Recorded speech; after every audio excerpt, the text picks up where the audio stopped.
I'll use this as a metaphor just to explain where I'm at.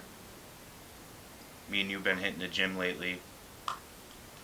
I don't hit the gym at all, and feel like when that muscle's being, used, and you're really going at it, and then afterwards, a couple of days, that muscle starts feeling fatigued, and that muscle starts hurting, and you're in real pain, a lot of pain, and like, man, this shit hurts, man. I don't want to go back to the gym because I'm in pain and everything. And then you start to feel better, and then like, wow, I'm gonna hit the gym again. You hit the gym again, that muscle gets fatigued again. You start feeling sore again. You're like, wow, this shit hurts, man. This shit hurts. I don't want to go back. You hit the gym again. And it almost applies to life, because it's like, before anything gets good, you're going to have to suffer. You're going to have to suffer and feel that pain throughout. And when that pain is going through you, wow, man, I don't want to do this anymore because it hurts, I'm in pain. But then you wake up and you're like, wow, alright, man, this is going to add to that W. This is going to elevate that W. And this is part of the process. And people say, you want to fall in love with the process, you want to love the process. That shit's corny. But it's true, though. It's true, though. And that's kind of where I'm at right now, is stacking these little W's to elevate that big W even more when I get to that level. So that's kind of where I'm at right now, is just stacking those small W's and really enjoying that pain and enjoying that hurt and embracing it to the full extent. I've been through a lot in my life, and life is tough. It broke my mom, it broke my father. But I think it breaks people because they don't evaluate the pain. As long as I stay on Salah, that prayer, and stay in my deen, I think that W is going to be a huge highlight in the future. My deen is not engaging in degenerate behavior anymore, like I did last night. Not engaging in groups that will take me off my deen, my path, my law, I guess. Because last night, my friend James hit me up to go to the studio. Yeah, I'll come. But me knowing in the back of my head, man, it's going to be weed there. It's going to be rap music. Fuck it, I'll go. I'm strong, right? I go to the studio, I get in there. They're blasting Yeet, Cardi. They're playing all those. I love those rappers, but that music kind of rocks my ego and kind of makes me feel like, man, I'm fucking killing it, man. Let me hit that joint. Let me hit that cigarette. And when you do those things, and you put yourself in those environments, it kind of takes you off that horse and your path.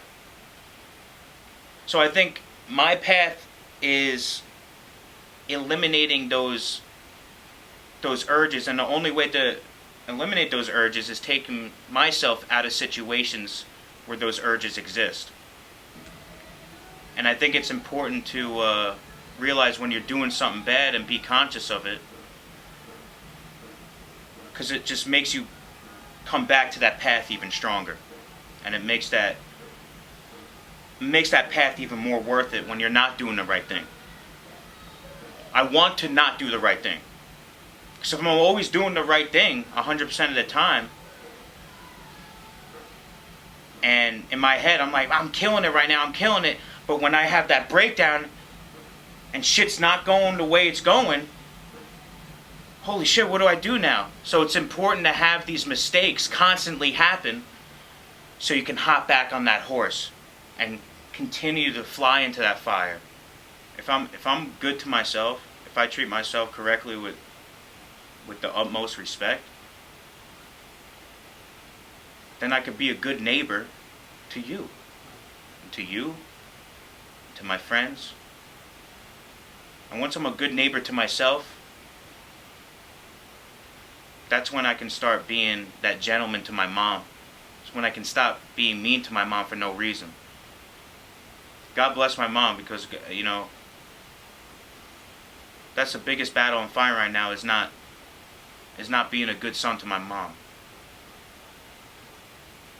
Recently I just keep on filling up her tank and gas.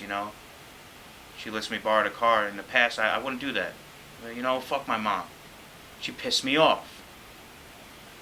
But that's my mother, man. I'm going to pay for your gas. I'm going to fill up your tank. I'm going to pay for the water heater. Even if I'm pissed off at you. You gave birth to me. So that's what's real important to me right now, is treating people with the utmost respect and not passing judgment, because I know I'm not perfect. I mean, look at me. I'm not perfect, bro. I'm overweight. I smoke cigarettes. I hit the weed. I curse. I say things I don't like. And these are all things that will be guided, by Allah. And, you coming back from your big journey, your trip, definitely, because when you were gone, man, I was off my deen. I was not praying every day. Sammy, you got to get back on prayer. You got to get back on prayer. And the second I got back on prayer, that's when I start paying for the gas. That's when I start paying for the water heater. That's when I say, Mom, you know what? You want me to cook you dinner? That's what's most important to me, man, is being that gentleman. And it only starts when I start treating myself correctly. And treat myself with respect. This shit will stop. This shit will stop. So I have faith in Allah. I know Allah will take me where I need to be. It will bring me back to that salah. And, that holy prayer, and every night I go to bed, man. Most nights I'm in a bad mood. And I'm starting to feel sorry for myself at night a lot of times. And, man, this didn't go right. I hit that prayer, I wake up. Man, thank God, man. Thank God, man. Because you gave me another chance today to allow myself to be that 4D person. Let me show you, Allah. Let me show you, Allah, what I can do today. Let me show you how great I am. Give me another chance to not be ungrateful. Let me walk with humility, man. Let's elevate. Let's elevate.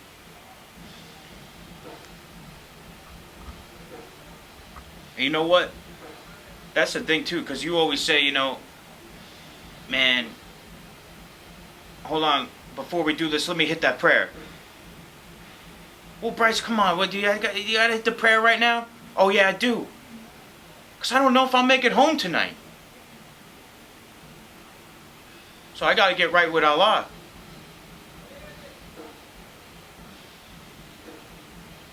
A lot of people look at God as this physical thing, or heaven and hell as this physical thing, but really recently I came to the belief that it's a state of being and a state of guidance.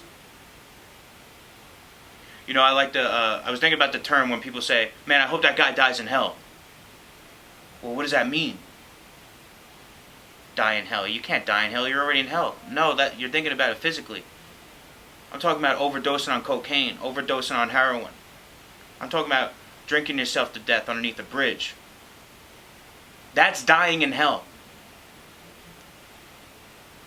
I want to die in heaven. I want to die in heaven. I want to die in the sunlight. I want to die walking. I want to die running. Allah brings me that guidance to not want to die in hell. Allah to me is guidance and peace. So anyone knows this, when you hit that prayer, man, that you start feeling washed, man. you start feeling real washed. Sammy, you gotta hit that prayer. Sammy, you gotta come back to prayer. I know, but I feel guilty. I don't want. No, you gotta hit that prayer so you can be washed. Guidance. The difference between heaven and hell is living righteously. Living righteously is heaven. Living non-righteously is doing the wrong thing. Getting fucked up at the bar, chasing women, having sex.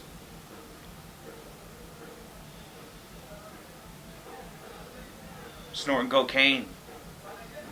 Jerking off. Porn. These are all hell things. Cursing.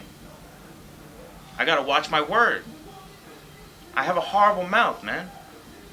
Horrible mouth. That's a hell state of being. Heaven is not snorting cocaine, is not drinking, getting fucked up at bars, having sex, watching porn, jerking off. Heaven is peace. Heaven is not smoking cigarettes, man. But inshallah, I should be living in heaven very soon. Those are the difference between me. Is, you know, hell is drinking that boiling water and not quenching your thirst. It's almost like that drug. And heaven is drinking that clear water and that healthy water and quenching that thirst. I'm trying to quench my thirst here.